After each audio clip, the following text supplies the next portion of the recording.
नमस्कार विद्यार्थी मित्रांनो, आपण आपल्या या 6व्या सत्राच्या अनुषंगानं जे आपल्या अभ्यासपत्रिका आहेत त्याची चर्चा करत होतो. यामध्ये आपली जी अभ्यासपत्रिका 12 नंबरची आहे, साहित्य विचार, त्यावरती आपली चर्चा सुरू आहे. यातला जो पहिला घटक आहे शब्दशक्ती, त्या अनुषंगानं आपण चर्चा करत आहोत. शब्द आणि त्या शब्दाचं महत्त्व, शब्दशक्ती किती, त्या संदर्भात आपण चर्चा केली. त्यानंतर आता जे शब्दशक्ती या ज्या 3 आहेत, अभिधा, लक्षणा, व्यंजना, त्या संदर्भात आपण चर्चा करतो. त्यातली पहिली जी अभिधा शक्ती आहे, त्या अभिधा शक्तीचा आपण म्हणजे त्या अभिधा शक्ती संदर्भात माहिती घेतली. अभिधा ही शब्दाची पहिली आणि महत्त्वाची शक्ती. तिला जो अर्थ प्राप्त होतो तो कसा होतो, संकेत म्हणजे मुख्य अभिधा म्हणजे मुख्य अर्थ. आणि आपला दैनंदिन जो भाषिक व्यवहार आहे किंवा लेखन व्यवहार आपण जो करतो तो अधिकतर अभिधा शक्तीवरती वर होत असतो. अभिधा शक्तीचा उपयोग आपल्याला या ठिकाणी आपल्या दैनंदिन भाषिक व्यवहारामध्ये होत असतो. तर अशा या अभिधेचे प्रकार या संदर्भामध्ये देखील आपण चर्चा केली. त्यात योग, रूढी आणि योग रूढी असे प्रकार आपण अभ्यासले. तर ते योग म्हणजे काय, तर यौगिक शब्द किंवा व्युत्पत्तीने जे शब्द येतात ते.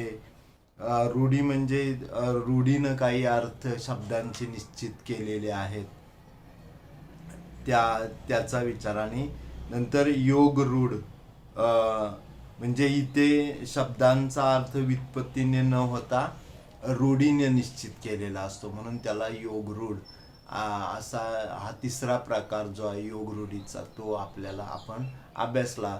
जी उदाहरणं आहेत, उदाहरणार्थ यौगिक शब्दामध्ये त्याचे घटक अवयव पडतात, भारतीय, संपादकीय, याविषयी आपण चर्चा केली. रूढीमध्ये काही शब्दांना जे आहे मंडप वगैरे सारखे शब्द आपण बघितले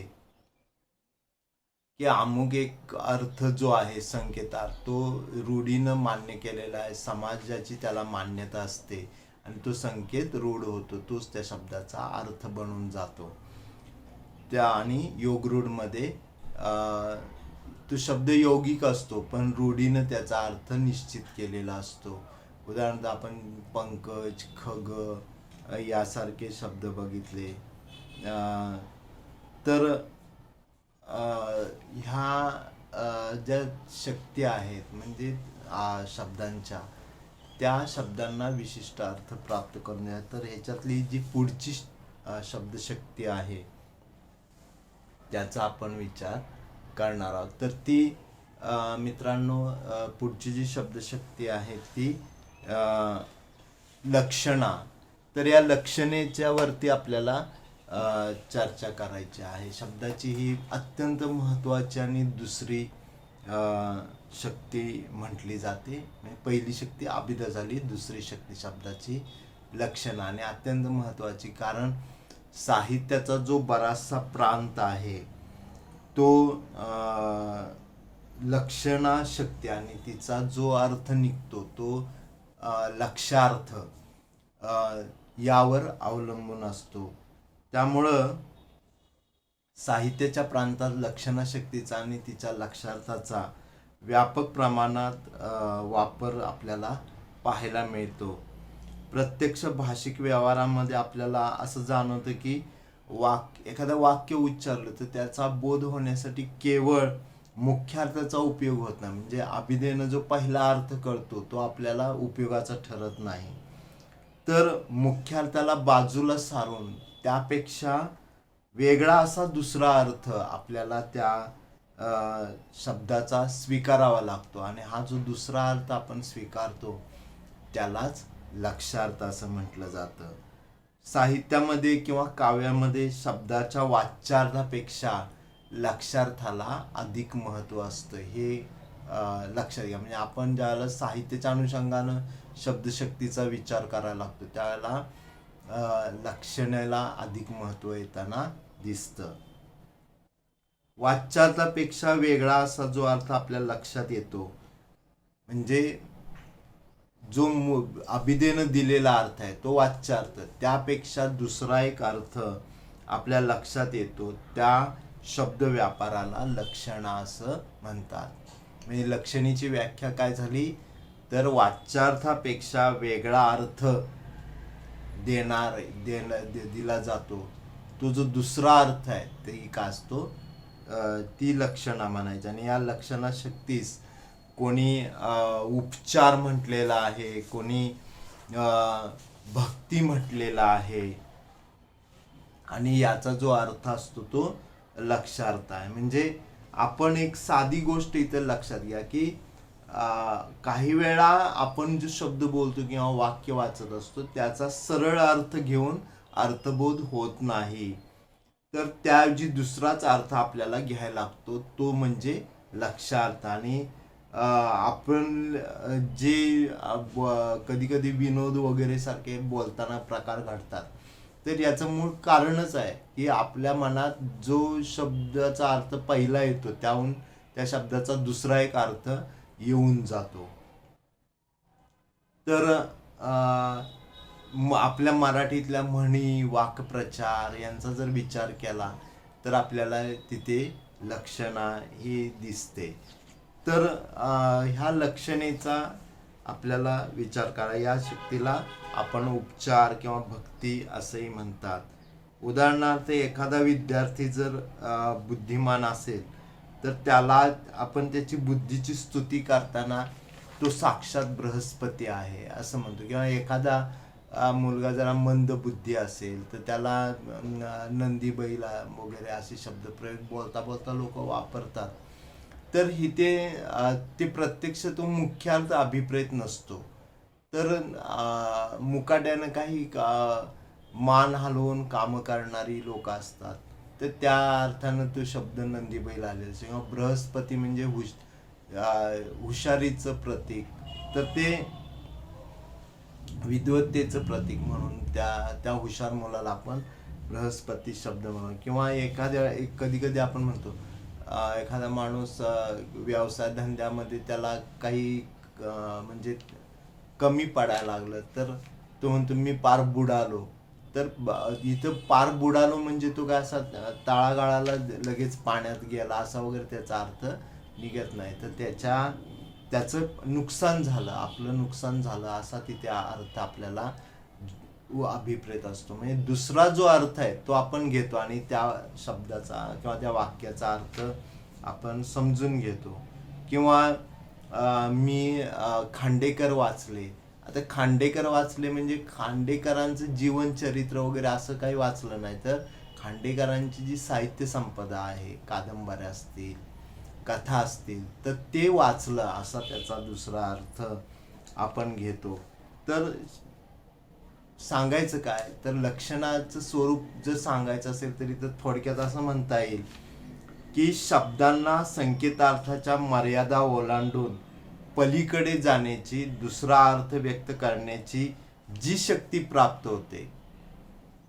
परत ऐका, शब्दांना संकेतार्थाच्या मर्यादा ओलांडून पलीकडे जाण्याची, दुसरा अर्थ व्यक्त करण्याची जी शक्ती प्राप्त होते ती म्हणजे लक्षणा. म्हणजे एकच एक वाक्य वाच्यार्थ किंवा मुख्यार्थ घेऊन तो शब्द सांगत नाही, तर त्याच्यात दुसरा एक अर्थ त्या मागून आपल्याला कळतो. त्यामुळं अभिधेपेक्षा लक्षण शक्ती ही काव्याला किंवा साहित्याला अधिक अनुकूल किंवा उपयुक्त आहे असं म्हटलं जाते. हे विधानही लक्षात ठेवा की साहित्याला अनुकूल अशी शब्दशक्ती कोणती तर ती लक्षणा. काव्यात शब्दाच्या वाच्यार्थापेक्षा लाक्षणिक अर्थाला अधिक महत्व असतं. उदाहरणार्थ गंगा यमुना डोळ्यात उभ्या का असं म्हणताना गंगा यमुना म्हणजे त्या प्रत्यक्ष गंगा यमुना नद्या नाहीत, तर या दोन डोळ्यातून ओघळणारे अश्रू या अर्थानं आपल्याला तो अर्थ घ्यावा लागतो. म्हणजे वाच्यार्थापेक्षा इथं लक्षार्थानं जो अर्थ येतो तो महत्त्वाचा असतो. त्यामुळं काव्यात शब्दाच्या वाच्यार्थापेक्षा लक्षार्थाला महत्व असतं आणि या लक्षार्थामुळं काव्यात सौंदर्य निर्माण होतं. ही गोष्ट लक्षात घ्या. म्हणजे दोन गोष्टी इथं आपण स्पष्ट आपल्या समोर आल्या की लक्षणं ही काव्याला अनुकूल असणारी आणि अधिक उपयुक्त असणारी शब्दशक्ती. काव्यात शब्दाच्या वाच्यार्थापेक्षा लक्षार्थाला म्हणजे लक्षणेने जो अर्थ येतो लक्षार्थ त्याला अधिक महत्व असतं आणि या अर्थामुळं त्या शब्दाला किंवा काव्याला साहित्यात सौंदर्य निर्माण होतं. ही बाब आपल्याला इथं महत्वाची आहे. तर अशी खूप उदाहरणं आपल्याला इथे लक्षात घेता येतील. तरी सुद्धा आता या लक्षणीची जी वैशिष्ट्ये आहेत म्हणजे त्या आवश्यक बाबी ज्या आहेत त्या कोणत्या त्या संदर्भानं आपल्याला इथे चर्चा करायची आहे. तर त्या 3 गोष्टी आवश्यक आहेत. एक मुख्यार्थ बाद, दुसरा मुख्यार्थ आणि लक्षार्थ संबंध आणि तिसरा जो आहे तो रूढी आणि प्रयोजन. तर मुख्यार्थ बाद म्हणजे मुख्यार्थ कोण देतं? वाच्यार्थ अभिधाशक्ती. अभिधाशक्तीनं जो पहिला अर्थ कळतो त्याला आपण वाच्यार्थ किंवा मुख्यार्थ म्हणतो. तर हा बाद झाला पाहिजे. हा अर्थ आपल्या लक्षात न येता जो दुसरा अर्थ येतो तो दुसरा अर्थ आपण लक्षात घेतो. म्हणजे शब्दाचा मुख्य अर्थ बाधित झाला तर जो म्हणजे पहिला जो अर्थ आहे मुख्य अर्थ तो बाद झाल्यावर लक्षार्थाचा व्यापार सुरू होतो. लक्षणीची पहिली अट आहे की शब्दाचा मुख्य अर्थ न लागणे म्हणजे मुख्यार्थ बाद होणे. शब्दाचा मुख्य अर्थ न लागणे म्हणजे त्याची गरज नाही, त्यामुळं मुख्यार्थ बाद ही अट आहे. उदाहरणार्थ आमच्या घरावरून हत्ती गेला असं म्हणताना घरावरून म्हणजे घराच्या वरनं जात नाही. जर तसं झालं तर घर पण राहणार नाही आणि काहीच राहणार नाही. तर त्याचा अर्थ आपण काय घेतो दुसरा की घराच्या समोरून, घराच्या जवळून, किंवा घराच्या समोरील रस्त्यावरून हत्ती गेला. तर असे अनेक उदाहरणं किंवा गंगेच्या तीरावर घर आहे. तर गंगेच्या तीरावर म्हणताना आपण तीरावर म्हणजे काठावर घर आहे असा अर्थ घेतो. तर इथे मुख्यार्थ बाद होऊन आपल्याला लक्षार्थ घ्यावा लागतो म्हणजे मुख्यार्थ बाजूला सरतो आणि दुसरा अर्थ पुढे येतो. त्यामुळे लक्षणा होते. त्याचबरोबर लक्षार्थाचा मुख्यार्थाशी संबंध. मुख्यार्थ आणि लक्षार्थ संबंध काय तर मुख्य अर्थ बाजूला जात असला तरी जो दुसरा अर्थ घेतो त्याचा आणि मुख्यार्थाचा जवळचा संबंध हा असलाच पाहिजे तर ती लक्षणा होते. उदाहरणार्थ मगाशी जे मी खांडेकर वाचले किंवा मी केशवसूत वाचले, मी कालिदास वाचले असं म्हणताना तिथे आपण कालिदास, केशवसूत वगैरे ही एक व्यक्ती असा अर्थ न घेता त्यांनी लिहिलेले जे ग्रंथ आहेत किंवा जी पुस्तकं आहेत, जे साहित्य आहे तो अर्थ आपण तिथे लक्षात घेतो. त्यामुळं म्हणजे केशवसूत म्हटले की त्यांचं काव्य किंवा त्यांनी लिहिलेल्या कविता हा जो संबंध आहे तो तिथं तुटत नाही हे लक्षात घ्या. त्यामुळं मुख्यार्थाचा आणि लक्षार्थाचा तिथं निकटचा किंवा जवळचा संबंध हा असतो आणि हा संबंध अनेक प्रकाराने असतो. सादृश्य संबंध असतो, कर्तृकर्म संबंध असतो, आधारादे संबंध, अवयवी संबंध असतो, स्वस्वामीभाव संबंध असतो. तर या गोष्टी लक्षात याच्या मुळाशी असतात. उदाहरणार्थ आता आधारादे संबंध, तो आणखी एक कप घे. आता आणखी एक कप घे म्हणजे कप नाही नुसता, तर आपण चहा देत असतो एकमेकाला, तर त्यावेळेला तो चहाचा कप घे म्हणजे आणखी एक वेळेला तू चहा घे असं तिथं आपल्याला म्हणायचं असतं. तर तो अर्थ आपल्याला नंतर लगेच लक्षात येतो. म्हणजे आधाराला जी मुख्य गोष्ट आहे ती तिथं असते, म्हणून मुख्यार्थ आणि लक्षार्थ यांचा जवळचा संबंध असतो. त्यानंतर जो भाग आहे तो म्हणजे रूढी आणि प्रयोजन. लक्षणा होण्यासाठी तिसरी अट आहे. पहिली अट काय? मुख्यार्थ बाद. मुख्यार्थ बाजूला सारून दुसरा अर्थ तिथे आपण घेतो. दुसरी मुख्यार्थ आणि लक्षार्थ संबंध आहे आणि रूढी आणि प्रयोजन म्हणजे जो अर्थ आपण घेत असतो लक्षणा होण्यासाठी जो येतो तो अर्थ रूढीनं मान्य केलेला असतो. म्हणजे मुख्य अर्थ बाद करून वेगळा असा अर्थ म्हणजे लक्षात प्रकट होत असून त्यास काही आधार, हेतू, प्रयोजन, कारण असले पाहिजे आणि हा लक्षार्थ रूढ असला पाहिजे, म्हणजे मान्य केलेला. उदाहरणार्थ आता कुशल शब्द आहे, तर कुशल म्हणजे काय, तर कुश म्हणजे गवत, दर्भ. तर दर्भ तोडून आणण्यात निष्णात असणार. पूर्वी पूजा विधीसाठी, होम हवनासाठी ते विशिष्ट दर्भ तोडून आणावं लागत असेल, तर ते तोडून आणणाऱ्या त्याला ते कुशल म्हटलं जायचं. पण आज कुठल्याही कामात जो निष्णात आहे, हुशार आहे, ज्याला त्या कामातलं सगळं कळतं, अशा माणसाला आपण कुशल म्हणतो. तर हे आता रूढीनं कुशल शब्द पुढे आला, पण मूळ अर्थ जो आहे तो वेगळा होता. पण म्हणजे आज निपुण, चतुर जे आहेत, तरबेज एखाद्या कामात, त्या कौशल्यानं काम करणारा, त्याला आपण कुशल म्हणतो. किंवा मगाचं उदाहरण, घरावरनं हत्ती गेला म्हणण्यापेक्षा ते दुसरा अर्थ घराजवळून असं आपण घेतो. तर हे सगळं रूढीनं मान्य केलेलं आपल्याला दिसतं. तर या दृष्टीनं आपल्याला लक्षणा ही जी शब्दाची शक्ती आहे ती आपण साहित्याच्या क्षेत्रामध्ये अधिक महत्त्वाची अशी मांडलेली आपल्याला दिसते.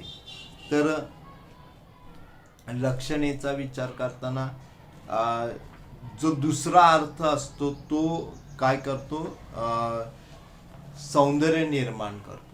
म्हणून लक्षणेचं काव्यात किंवा साहित्यामध्ये विशेष महत्त्व आपल्याला दिसतं. तर मित्रांनो, लक्षणेच्या स्वरूपाबरोबरच आपल्याला अभ्यासक्रमामध्ये आणखी काही गोष्टी लक्षणेच्या संदर्भात आपण पाहताना इथे एवढाच विचार लक्षणेचा अपेक्षित असल्यामुळे आपण इथे थांबूया. आणखी आपण पुढच्या शब्दशक्ती आहेत आणि ह्या शब्दशक्ती स्वतंत्रपणे जरी अभ्यासाचा विषय होत असला तरी प्रत्येकीचा एकमेकीशी संबंधही असलेला आपल्याला दिसतो. तर इथे तुम्हाला हा भाग समजला असेल अशी अपेक्षा करतो आणि थांबतो. धन्यवाद.